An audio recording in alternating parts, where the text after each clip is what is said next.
Bueno, hermanos, nuevamente bienvenidos a este estudio del libro de Job. El tema, como anunciamos que vamos a ver el día de hoy, es el pecado como causa del sufrimiento humano. Pues de entrada quiero contarles que este tema, pues, no es muy popular, ¿verdad? No, hablar de pecado generalmente no agrada mucho, pero es importante tomarlo porque hemos estado estudiando en el libro de Job y hemos estado hablando de que pues, no necesariamente el sufrimiento es causa del pecado. Pero ahora vamos a ver la otra cara de la moneda. Vamos a ver que el pecado sí causa sufrimiento. Y es importante aclarar eso porque el libro de Job enseña que no hay consecuencias del pecado. Podemos malinterpretar eso. El libro de Job enseña que los justos también sufren, pero no es la regla general. Incluso podríamos decir que el libro de Job es la excepción de la regla. Pero bueno, vamos a entrar en materia ya con el tema del día de hoy. Y bueno, pues hemos estado viendo lo de los amigos de Job, ¿verdad? Como los amigos de Job han estado dando sus argumentos y si ustedes se recuerdan, espero que estén leyendo todo el libro,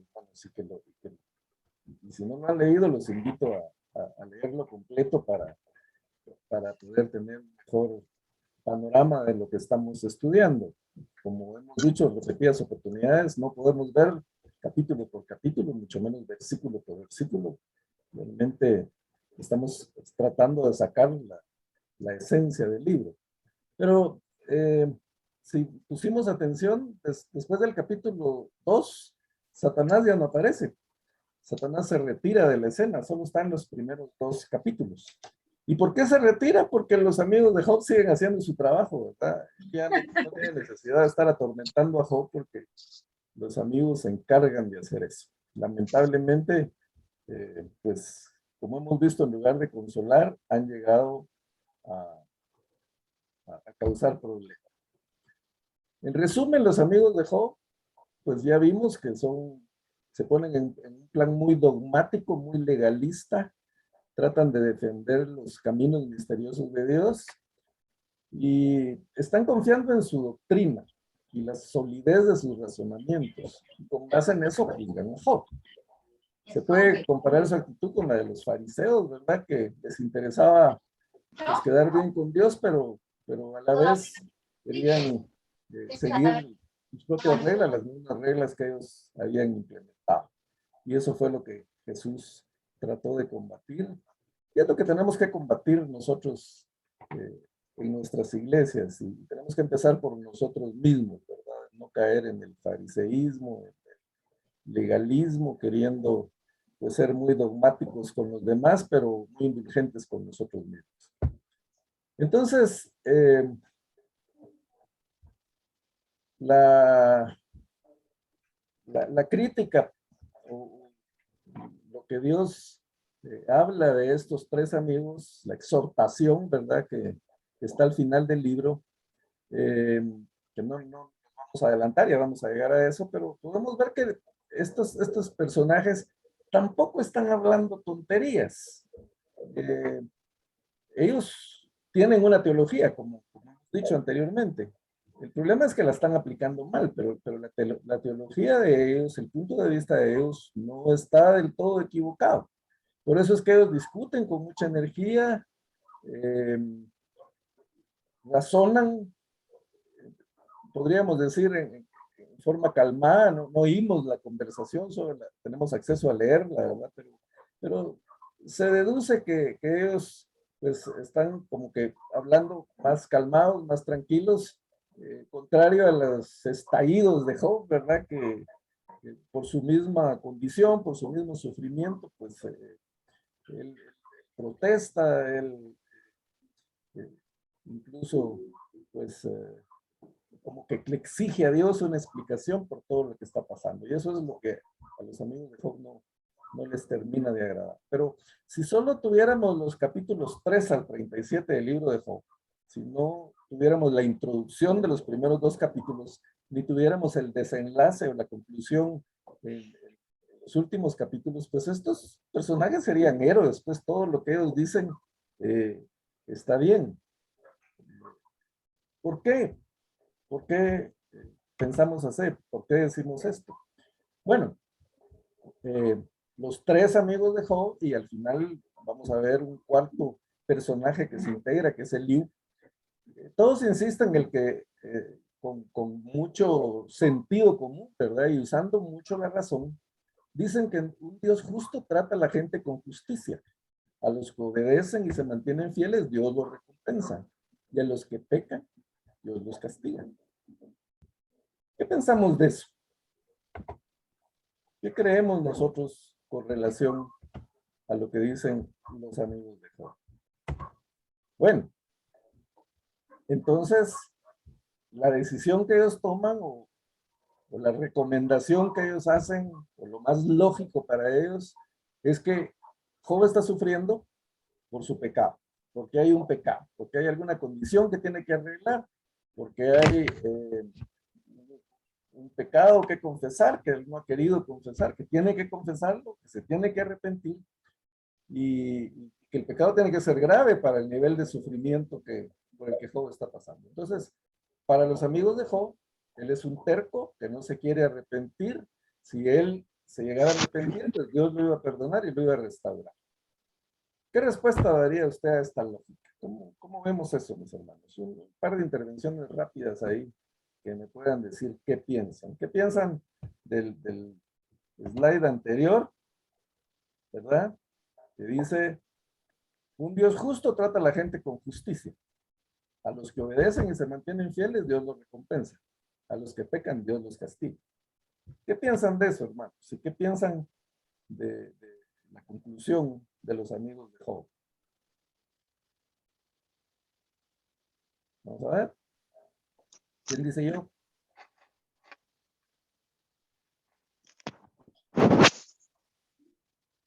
Adelante.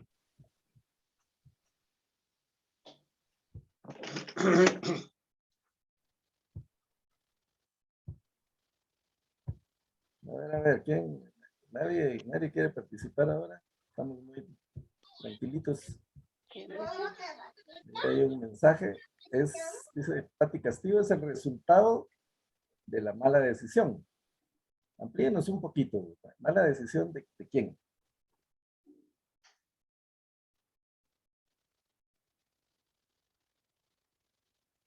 Puede abrir su micrófono, hermano, y participar. Es importante que participemos, mis hermanos. Tenemos que pensar. Cuando leemos la Biblia, cuando leemos las Escrituras, es importante pensar, es importante reflexionar, es importante tener un punto de vista. Ya lo hemos hablado anteriormente. No podemos ser solo espectadores. Tenemos que formarnos un criterio, tener un criterio y pensar. ¿Qué piensan ustedes? ¿El pecado tiene consecuencias? ¿Hay que arrepentirse por el pecado? ¿Hay sufrimiento por el pecado? ¿O no?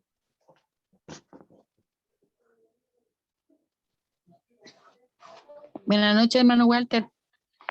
Buenas La noches. verdad es de que si pecamos, pues debemos de arrepentirnos, ¿verdad? Y sí tenemos consecuencias de cuando pecamos, pues, ¿verdad?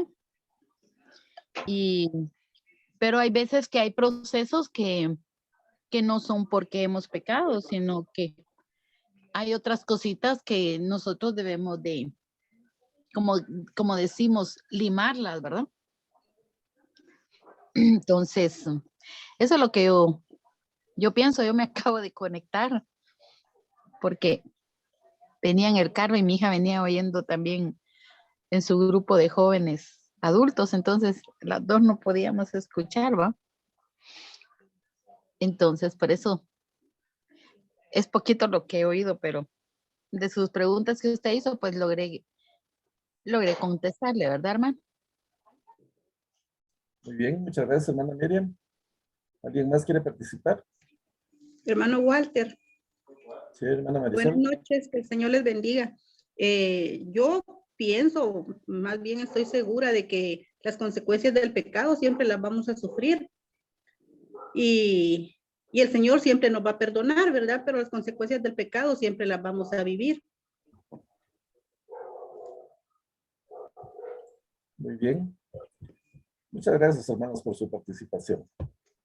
Sigamos entonces porque aquí viene lo que dice la Biblia con relación a este tema.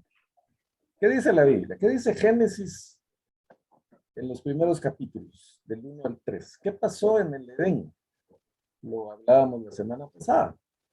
El Señor puso al hombre en el Edén, a Adán y Eva, un lugar maravilloso, un lugar precioso.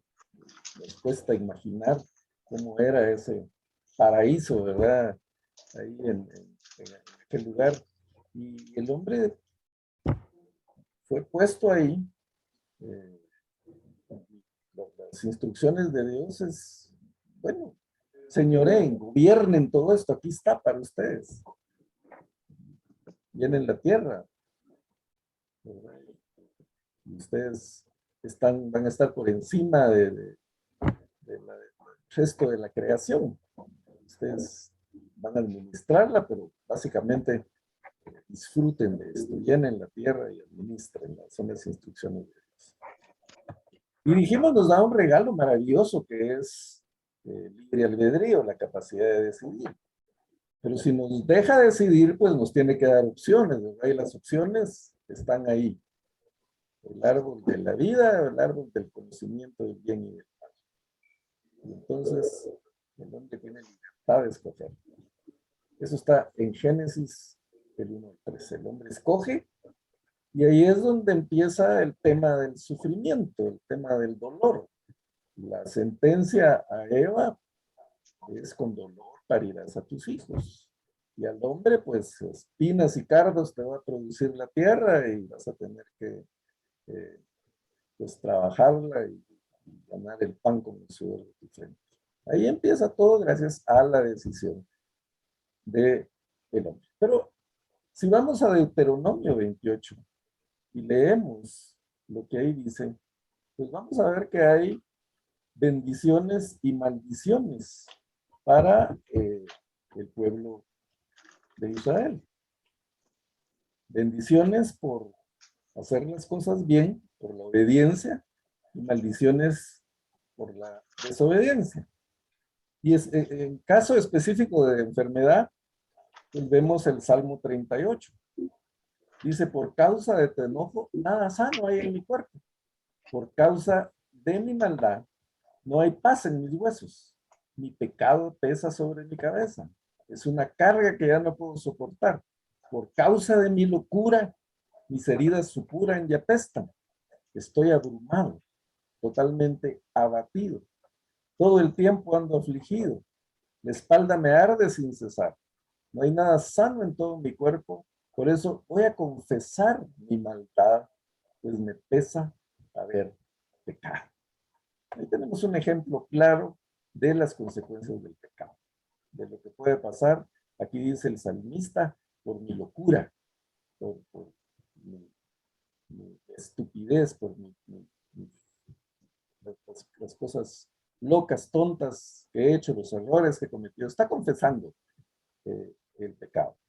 Pero vamos a Deuteronomio 28 y vemos en los primeros versículos que se habla de las bendiciones por la obediencia. Dice: si realmente escuchas al Señor tu Dios y cumples fielmente todos estos mandamientos que hoy te ordeno, el Señor tu Dios te pondrá por encima de todas las naciones de la tierra. Si obedeces al Señor tu Dios, todas estas bendiciones vendrán sobre ti y te acompañarán siempre.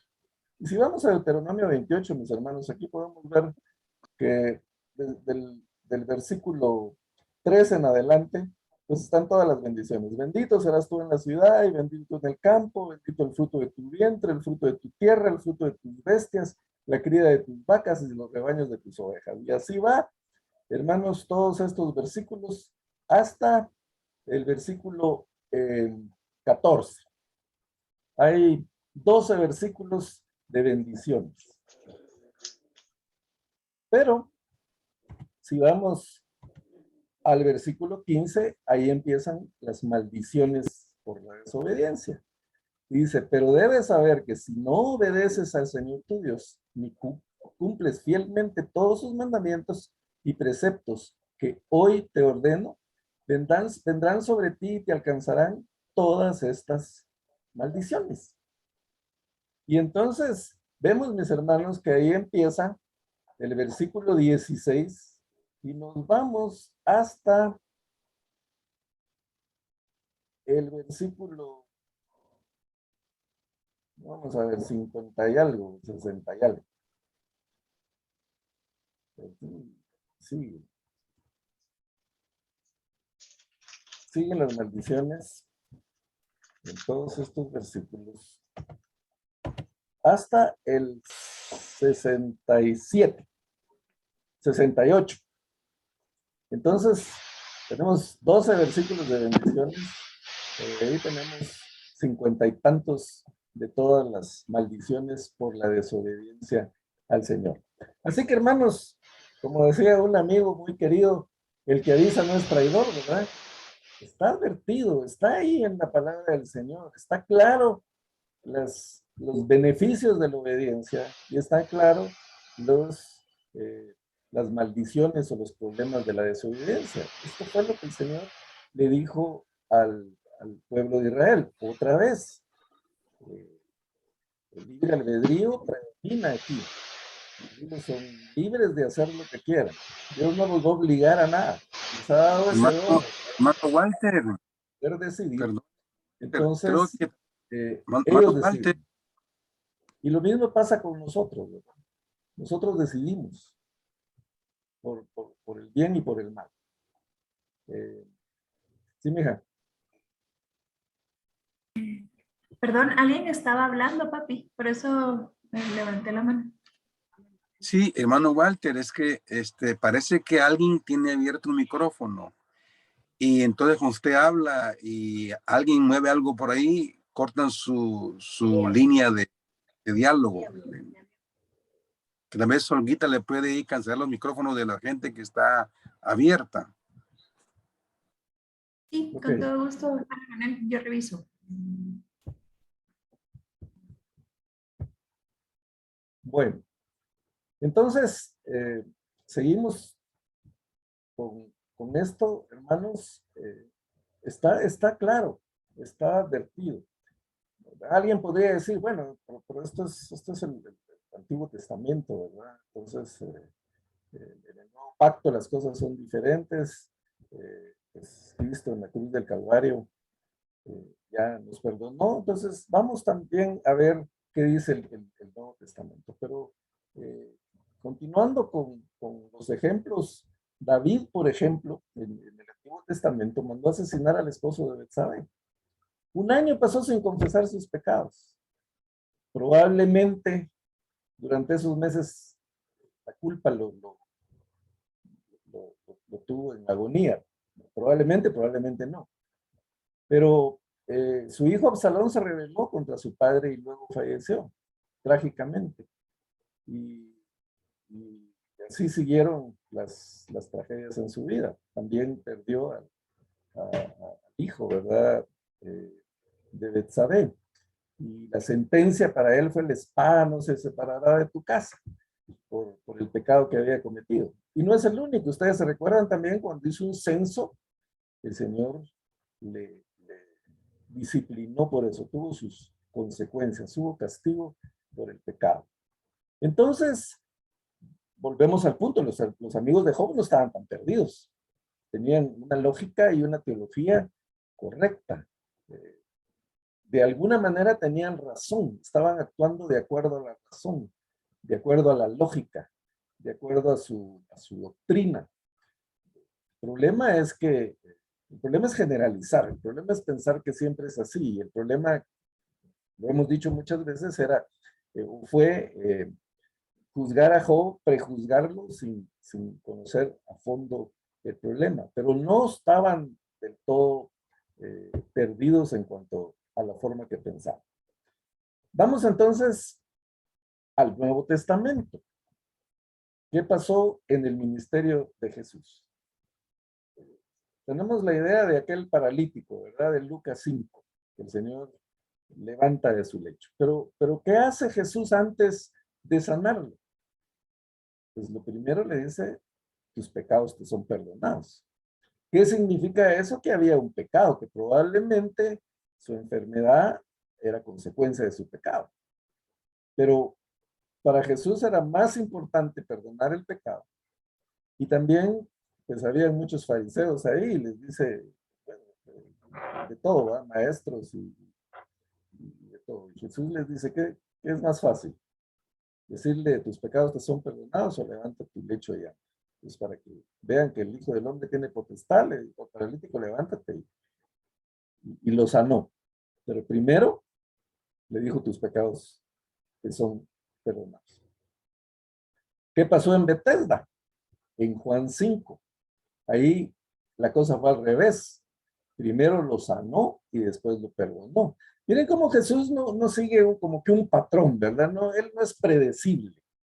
Él hace las cosas pues para dejarnos enseñanzas, para que no pensemos, bueno, esto tiene que ser así, este es el patrón, así lo vamos a hacer. No, simplemente es la soberanía del Señor lo que impera. Y la mujer adulta de Juan 8, mis hermanos, lo hemos mencionado también, fue descubierta infraganti, como decimos, ¿verdad? En el pecado, y se la llevan a Jesús para probar a Jesús. Ya le habían dado color, ¿verdad? De que Jesús era misericordioso, el amor que él sentía, que la compasión. Recordemos que es a partir de Jesús es el nuevo pacto, pues el pacto de la gracia. Jesús mostraba su gracia, entonces la intención de los fariseos, de los maestros de la ley es, bueno, le llevamos a esta mujer y si dice que no la matemos, va a ir contra la ley de Moisés, entonces ya tenemos los argumentos para crucificarlo, ¿verdad? Porque ellos andaban buscando deshacerse de él desde el principio. Y Jesús, pues no va contra la ley. La ley de Moisés era clara, decía que la sentencia era que la mujer tenía que ser apedreada. Él no dice que no, él no va contra la ley. Él simplemente les juega la vuelta, por decir así, usando las escrituras también, él les dice, el que esté libre de pecado, que tire la primera piedra. Saca primero la viga de tu ojo, después de la astilla en el ojo de tu hermano. ¿Y qué le dice a la mujer? Él sí tenía la solvencia para juzgarla, para condenarla. Era el único que tenía, era el único que estaba libre de pecado. Pero la gracia está por encima de la ley. Jesús podía ejecutar la ley. Jesús tenía la potestad para hacer que la ley se cumpliera. Pero simplemente predomina la gracia por encima de la ley. Dice, ni yo te condeno.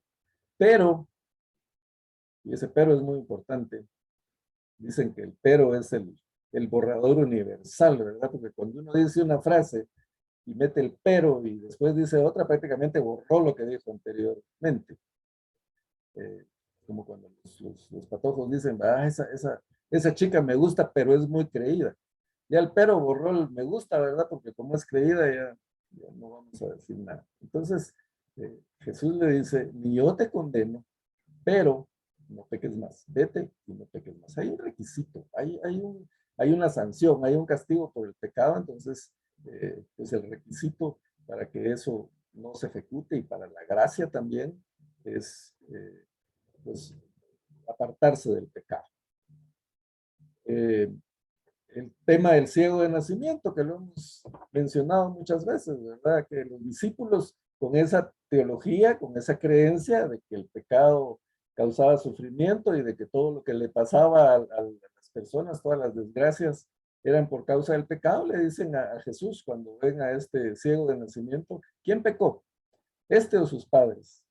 Y Jesús les contesta, ni este ni sus padres han pecado. Está ciego para que la obra del Señor se manifieste, ¿verdad? Para la gloria de Dios. Hay muchas cosas que pasan con un propósito. O sea, Dios tiene un propósito para todo lo que pasa. Y en este caso, pues era sanar a este ciego para la gloria. Sí, Dios lo sana, ¿verdad? Como conocemos la historia. Y es una historia muy linda, no vamos a entrar en detalles, a mí me encanta por todo lo que pasó, lo que dijeron los papás, lo que él mismo dijo, ¿verdad? Yo no sé quién es el que me sanó, no sé si es pecador, pero yo lo único que sé es que era ciego y ahora ve. Entonces, tenemos esos ejemplos de sanidad y de perdón de pecados. Pero en Hechos 5, mis hermanos, tenemos el evento aquel de Ananías y Zafira, ¿verdad? Que engañaron, que intentaron engañar al Espíritu Santo diciendo que habían vendido una propiedad en una cantidad y fueron a dar otra. Y el castigo, las consecuencias de ese pecado son tremendamente drásticas, ¿verdad? Los dos mueren inmediatamente ahí. Entonces, sí hay consecuencias, está claro, mis hermanos, de las consecuencias del pecado. Y tenemos otros ejemplos, ¿verdad? Incluso la semana pasada mencionábamos también algunos otros ejemplos. No vamos a entrar en detalles, podemos leer 1 Corintios 11, 28, 32, en donde se habla, bueno, Pablo habla de las consecuencias de tomar la cena del Señor indignamente, ¿verdad? Dice, a causa de eso hay muchos enfermos, incluso algunos duermen. Entonces, hay consecuencias claras por el pecado. Pero la conexión más clara que hay entre el sufrimiento por enfermedad y la confesión de pecados se encuentra en Santiago. Podemos ver en Santiago, capítulo 5, versículos 13 al 16, esta es la versión de la Nueva Biblia de las Américas, dice, ¿sufre alguien entre ustedes? Que haga oración. ¿Está alguien alegre? Que cante alabanzas. ¿Está alguien entre ustedes enfermo? De aquí subrayé esto, enfermo. Que llame a los ancianos de la iglesia y que ellos oren por él ungiéndolo con aceite en el nombre del Señor. La oración de fe restaurará al enfermo y el Señor lo levantará.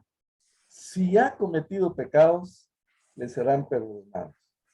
Por tanto, confiesen sus pecados unos a otros y oren unos por otros para que sean sanados. Confiesen sus pecados unos a otros y oren unos por otros para que sean sanados. La oración eficaz del justo puede lograr mucho.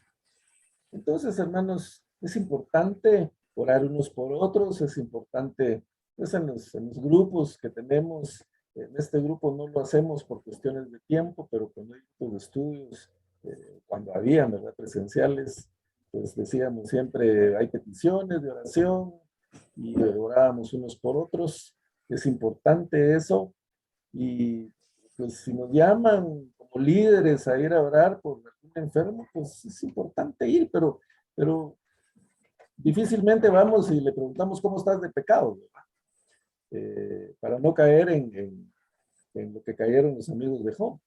Pero es importante confesar pecados. Esto tal vez no es un trabajo de los ancianos que van a orar por él, el escarbar ahí si tiene pecados, sino es un trabajo del que está solicitando de la oración, del que tiene crisis, es un trabajo nuestro. Cuando nosotros fallamos, tiene que haber una autoconfrontación, ¿verdad? Tiene que haber y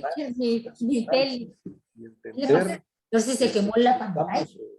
No estamos en pecados, estamos fallando por algo y que por esta causa, pues, estemos sufriendo. Lo que pasa es que nos cuesta reconocerlo, ¿verdad? Preferimos apoyarnos en el libro de Job y decir, bueno, yo sí estoy pasando problemas, estoy en crisis, estoy con enfermedad, tengo crisis económica, pero no es por pecado, ¿verdad? Por ahí Job dice que los justos también sufren.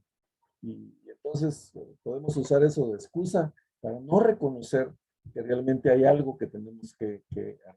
Generalmente tenemos esa situación, ¿verdad? Entonces tenemos que ser sinceros, ser honestos con nosotros mismos podemos engañar a cualquiera, ¿verdad? Pero el Señor no lo vamos a engañar. Él conoce nuestros corazones, Él conoce realmente por lo que estamos pasando.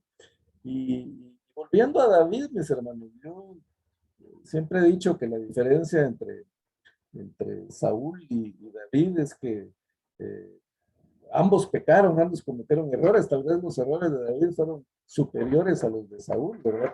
Pero Saúl no reconocía su pecado. Cuando va el profeta y lo confronta, ¿verdad? Le dice, ¿qué son esos animales que oigo aquí, ese ruido?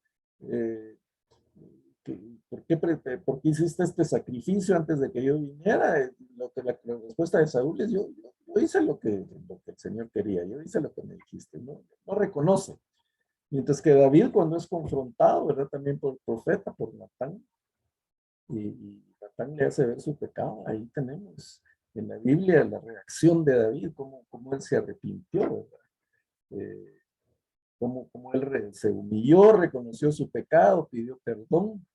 Y muchas veces nos falta eso, mis hermanos, nos falta ese análisis de conciencia, nos falta ese reconocer el pecado. Nosotros no tenemos que ir con un sacerdote y confesarnos, pero tenemos que confesar nuestros pecados delante de Dios. A veces, pues, entre los mismos hermanos, podemos sincerarnos, hacer esto, aunque entiendo que muchas veces pues, contarle a alguien, ¿verdad? Secretos entre dos ya no es secretos, dice, y también sé de casos de personas que han abierto su corazón con otros y los otros se han encargado de muy buena fe, ¿verdad?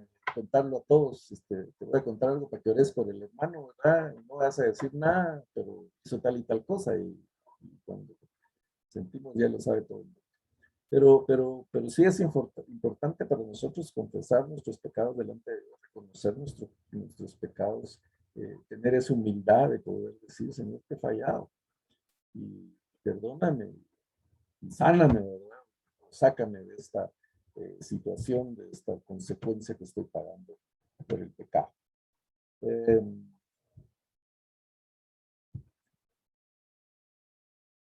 Algo pasó aquí con la presentación. Pero bueno, seguimos entonces con el tema.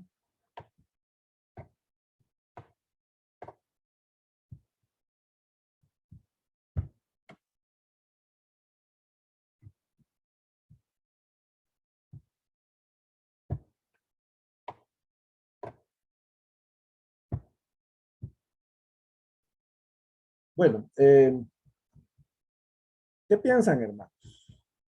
Quiero sus opiniones, quiero preguntas, quiero participación.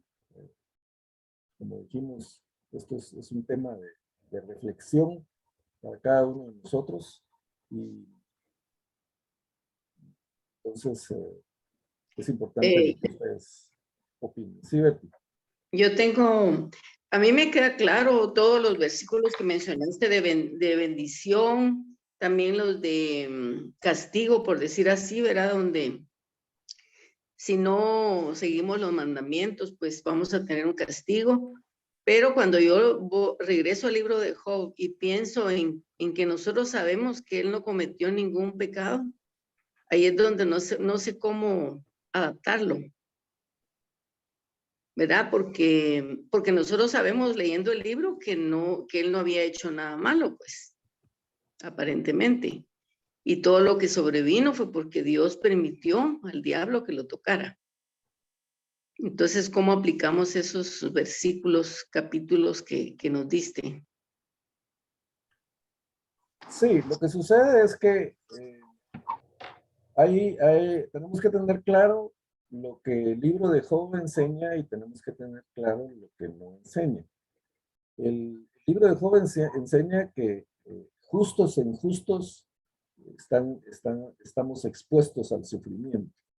No se trata de que en todos los casos, pues, el justo sufre por el pecado. Y tenemos ejemplos en la Biblia, les mencionábamos la semana pasada, el caso de Timoteo, ¿verdad? Que padecía de constantes malestares estomacales.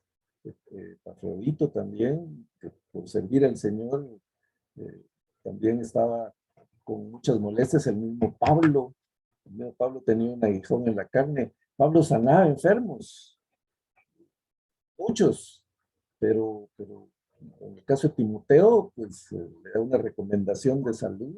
En su mismo caso, él dice: yo he pedido al Señor que me quite este aguijón de la carne, pero la respuesta del Señor es: bástate mi gracia, porque mi poder se perfecciona en la debilidad. Los discípulos en general, Esteban murió apedreado, los otros discípulos, Pedro, probablemente crucificado de cabeza.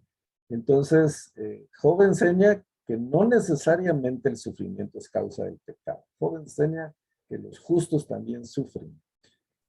Pero Job no enseña que el pecado no tenga consecuencias. Y eso es lo que hemos estado hablando ahora. El pecado tiene consecuencias. Y nosotros debemos hacer un análisis interno. El tema es que no debemos caer en lo que cayeron los amigos de Job, de ir a juzgar a otro y a pues, tratar de escarbar ahí a ver qué pecado tiene, ir a ver la astilla en el ojo del otro y no analizarnos nosotros. Y que eso fue lo que hicieron los amigos de Job. Ellos fueron a tratar de sacarle a Job cuál era su pecado. Y no sabemos si a lo mejor pues ellos estaban Hermano Walter. Definitivamente, como el Señor dice, no hay otro como mi siervo Job en la tierra, de integridad. Entonces, eso significa que los amigos de Job no eran tan íntegros como él. Y sin embargo, van a juzgarlo. Eso es lo que debemos evitar. Pero que hay consecuencias, definitivamente sí. Hermano Walter. Bueno, Manuel levantó la mano y hermana Marisol después. Muchas gracias, hermano. Buenas noches a todos. Pues estaba cabalmente tratando de tomar la palabra cuando usted indicó sobre la consecuencia del pecado. Y cabalmente también hablaba sobre los amigos de Job, que eran, digamos, personas conocedoras de la palabra. Y cuando hablo de conocedoras de la palabra, porque pues en esa época no estaba nada escrito, sino que todo era trasladado de manera verbal y por generaciones, la palabra. Sin embargo, cuando leemos nosotros Juan 9, del 1 al 8, pues cabalmente hay un ciego, hay un joven ciego, pero los discípulos le preguntan a Jesús: Señor, ¿quién pecó, él o sus padres? Y cabalmente, pues lo que usted indica de que hay cosas que están para que el Señor pues haga ese milagro. Y cabalmente un pastor la vez pasada comentaba de que hacía una comparación de que cuando él era pequeño le gustaban los rompecabezas. Y una vez pues le regalaron un rompecabezas y él comenzó a ver las piezas como 100, 120, y no lograba él ordenarlas. Y le pregunta a su mamá, le dice: ¿por qué existen los rompecabezas? Tan sencillo es que esté el dibujo entero. Y dice que la mamá le dijo: hay cosas que se hacen con un propósito. Y cabalmente, pues ahorita que pues usted toca el tema del pecado, y si hay pecado o va a haber alguna consecuencia, claro, va a haber una consecuencia. Pero también va a haber una prueba sin necesidad que haya pecado, porque el Señor es el que tiene la autoridad sobre nosotros y Él va a poner a prueba a sus mejores hijos.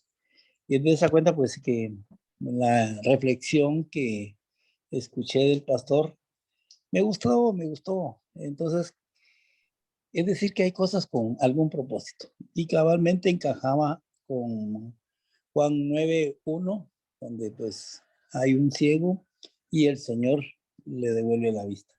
Entonces yo creo que el propósito del ciego era que también el poder de Jesús se desarrollara en esa persona.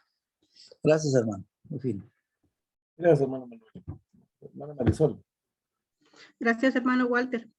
Yo he leído algo que es muy cierto, que todo lo que Dios hace es bueno y todo lo que Dios permite es necesario, ¿verdad? Porque muchas veces vienen situaciones a nuestra vida porque el Señor necesita pulirnos, porque a veces tenemos orgullo, tenemos vanidad, cosas que a Él no le agradan, entonces es necesario que vivamos situaciones para poder dejar todas estas cosas que al Señor no le agradan, porque Él nos quiere sin mancha y sin arruga, ¿verdad? Amén. Sí, hermano pastor.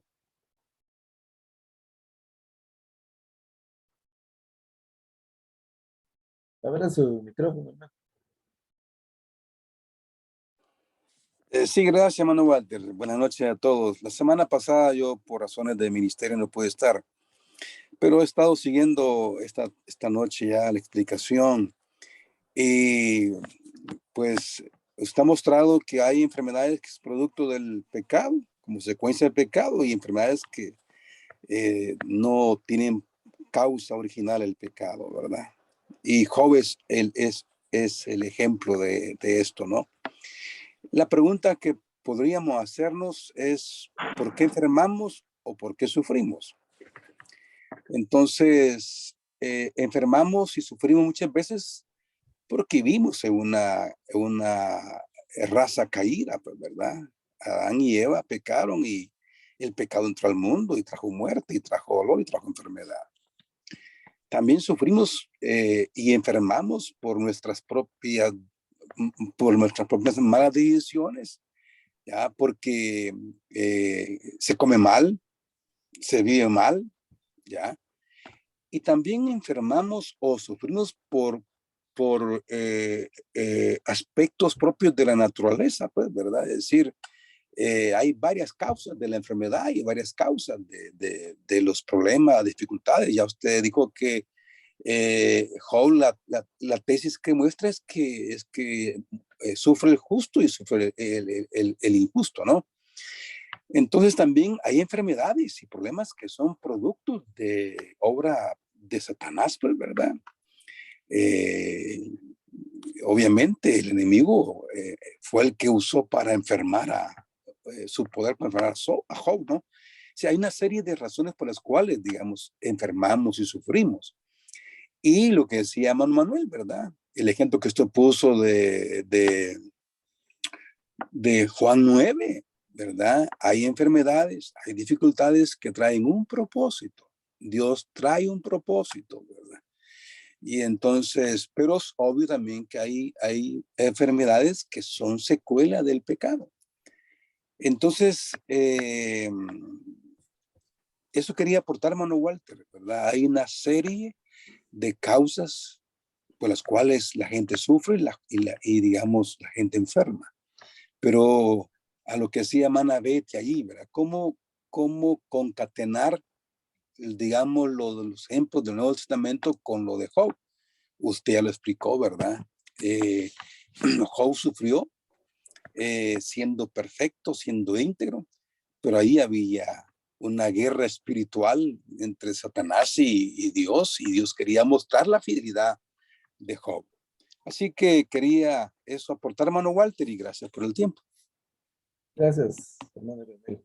Sí, hermanos, es importante aclarar esto porque estamos insistiendo mucho en Job que lo que los justos sufren, que no necesariamente el sufrimiento es causa del pecado. Entonces alguien podría decir, bueno, estamos en el nuevo pacto, el pacto de la gracia, ya Cristo murió por mí en la cruz del Calvario, ya pagó por mis pecados, no, ya no tengo que pagar yo, entonces pues tengo libertad para hacer lo que quiera, que era lo que los falsos maestros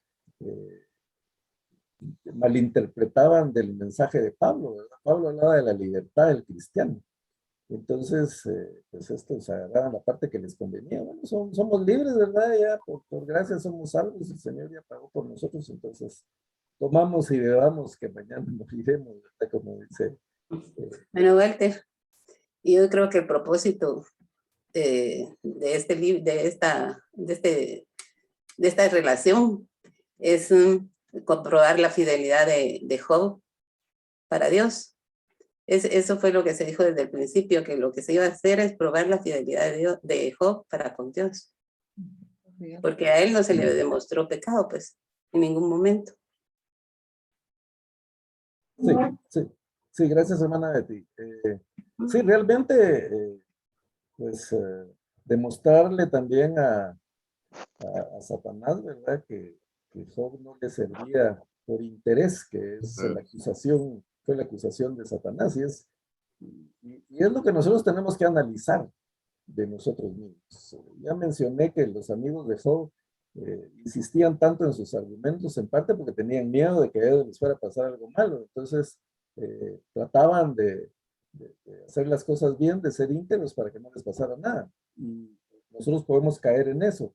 Bueno, vamos a tratar de hacer la voluntad de Dios, ¿verdad? Tratar de servirle para que Él nos proteja, para que proteja a nuestra familia, para que nos vaya bien, que es lo que la teología de la prosperidad predica, ¿verdad? Que si hacemos las cosas bien, pues vamos a prosperar en todo, en nuestras finanzas, en nuestros negocios, en todo. Y entonces resulta que nuestro servicio al Señor, nuestra fidelidad al Señor depende de que nos vaya bien.